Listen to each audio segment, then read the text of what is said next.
quién mejor que ella, que es experta en aprendizaje, psicóloga también infantil, para que nos cuentes esto, Fer, porque de repente creo que aquí en México tenemos este sistema en el cual pues es como mucho por las competencias, etcétera, las calificaciones son importantes y pues a lo mejor de repente los papás como que no alcanzan a ver que quizás tu hijo tenga otras habilidades. No lo sé. Bienvenida. Así es, gracias. Un gusto estar Hola, siempre con bienvenida. ustedes platicando y llegando a más información con todos, ¿no?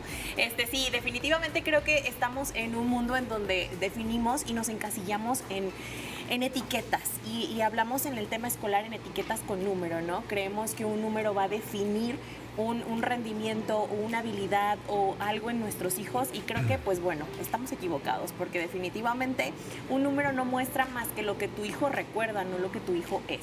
Sí. Entonces eso es importante saberlo. Citábamos ejemplos, ¿no? Al principio del programa con todos nosotros ahí en el escenario por ejemplo, yo tengo varios conocidos que eran unos burros, literalmente, en la escuela, en la primaria, en la secundaria, y que hoy son unos empresarios exitosos, ¿no? Entonces, yo soy de los que pienso que no te define el talento las calificaciones en algunas materias, ¿no? Así es, sí, justamente es esto, ¿no? ¿Por qué? Porque como les decía, un número define lo que el niño recuerda en ese momento. Y incluso en un enlace que hacía Miriam decía una señora, ¿no? Es que los niños se ponen nerviosos. Es que sí, justamente en el examen o la calificación básicamente se define por un examen. Y entonces ahí es donde determinamos lo que aprendió, lo que recuerda, el cómo lo activó en ese momento. Incluso a lo mejor como papás a veces somos bien inconscientes y los mandamos sin desayunar o no durmieron bien. Y eso no tiene nada que ver con lo que saben. Eso tiene nada más que ver con el momento en el que estaban presentes. Y muchas veces el número se define, una por el examen y otra por el tema de tareas. Exacto. Entonces hay muchas veces muchos niños que no tienen tiempo de hacer esas tareas y viene repercutiendo al número final. Así Entonces el niño al final del día se pone una etiqueta solo diciendo, es que yo no soy de los mejores de mi clase, soy el burro, sin tener que ser el burro. Sí, que a mí claro. se me hace delicadísimo esa frustración que debe sentir el niño. Sí, y hablamos de la frustración que sienten por ser el más burro, pero a veces tampoco se nos olvida pensar en el que se cree que es el más inteligente porque siempre tiene 10. Y entonces están estas dos etiquetas donde yo soy el burro porque tengo un 6, pero yo soy el más inteligente porque tengo 10. Y como tengo 10, no me permito equivocarme. Y como tengo 10, no puedo juntarme con el de 6. Y como tengo 10, me defino de otra manera. Y entonces, imagínense, aquí es importante entender que el número no es quién eres. El Claro. número tiene un impacto, sí, te va a ayudar en algún momento en algunos puntos, pero eso no lo es todo. Claro, no definen a la persona como tal. Yo tenía otra pregunta.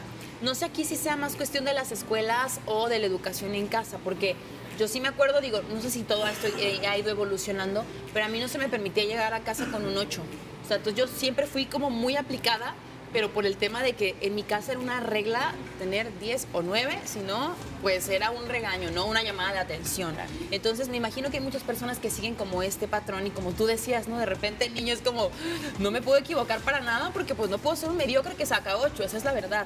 Entonces no sé cuál sería el mensaje para los papás, porque me queda claro que no lo hacen con una mala intención. Es con la intención de que busques ser mejor, de que te prepares, pero no sé dónde está esa línea que tengamos que Fíjense marcar. que les voy a contar una anécdota así como muy personal, pues.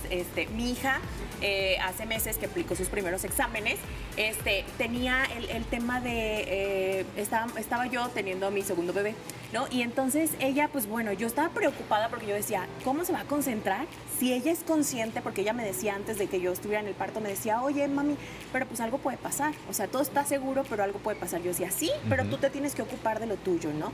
Y a mí me preocupaba un poco el cómo ella iba a estar atenta a sus exámenes si estábamos nosotros a punto de dar a luz, ¿no? Yo a punto de dar a luz. Entonces sus resultados fueron muy buenos. La verdad es que cuando me entregaron exámenes, pues tenía 10, 9, 8, ¿no?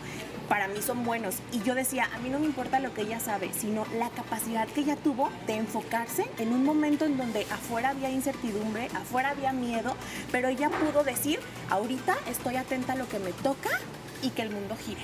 Entonces, para mí eso es lo que ahorita me define como mamá y es lo que yo digo, a ver, yo quiero que mi hija pueda enfocarse, yo quiero que mi hijo pueda decir, me equivoqué, pero lo voy a volver a intentar y que no viva desde el miedo, porque muy probablemente tú estudiabas no por aprender, sino porque tenías miedo, porque no iba yo a sacar un 10. Entonces, ibas con el miedo, con la angustia, con la necesidad de buscarlo, pero no con la convicción de aprender. Claro. Entonces, creo que eso es lo que tenemos que aprenderles. El mensaje que les podremos dar a los papás es, a ver, una tarea, un examen, un número, no es para ti, no es para la maestra, es para el niño. El niño tiene que tener el aprendizaje. Entonces, muchas veces yo me topo con papás que me dicen, es que no hace la tarea. A ver, y si no hace la tarea, ¿qué problema tiene? Es que la maestra se va a enojar. Es que la tarea no es para que la maestra se enoje o no. La tarea es para que aprenda. Y si no la quiere hacer, el que tú se la hagas o el que lo obligues a hacer, no tiene ningún aprendizaje. Sí, fíjate, yo les voy a poner otro ejemplo.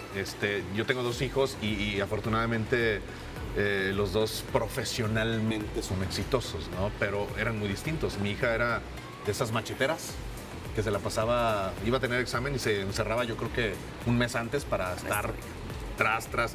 Y mi hijo no. Mi hijo se salía, le valía un cacahuate, hasta nosotros lo llegamos a regañar y decirle, oye, no has estudiado, tienes exámenes finales, no te preocupes.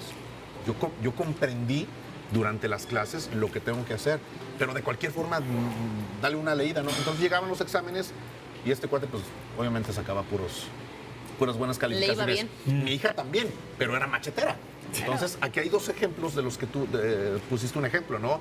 Que no necesariamente te tienes que rajar el lomo, literalmente, durante toda la clase para prestar atención, simplemente con que comprendas la idea o el mensaje, en este caso del maestro, pues con eso es suficiente, ¿no? Claro, pero aquí me dijiste algo muy importante. Si te fijas, tú permitiste que tus hijos desarrollaran sus capacidades y se dieran cuenta de lo que necesitan. Sí, totalmente. Y fuiste un papá consciente en decir, va, mi hija necesita estudiar, mi hijo no lo necesita, vamos, confío en ellos y veamos los resultados. Exacto. Eso es lo que necesitamos. Si hubieras obligado a tu hijo a ponte a estudiar, Ajá. ¿no? Sí, claro, lo hubieras frustrado y a lo mejor lo que aprendes, ¿para qué aprendo? Si de todos modos va a llegar el día del examen y me van a obligar a hacerlo, entonces pues no pongo atención en clase. Que ahí me gustaría, porque justo como dice Carlos, a ver, hace rato tú hablabas del enfoque.